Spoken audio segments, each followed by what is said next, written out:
How to fix Valorant error could not enter matchmaking. First, go to your status.riotgames.com, scroll down and find Valorant. And then find the server that you're in.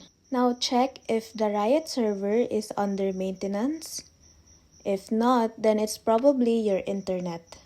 So now go to your Google and find internet speed test. Go check on your internet speed test.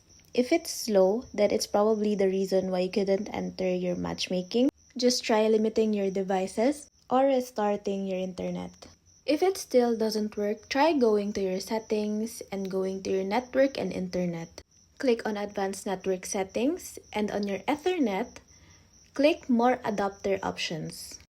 This window will then pop up. Your IPv6 should be disabled and double click on your IPv4. Now just follow what I am doing. So this should be 8.8.8.8 and 8.8.4.4. Then click OK.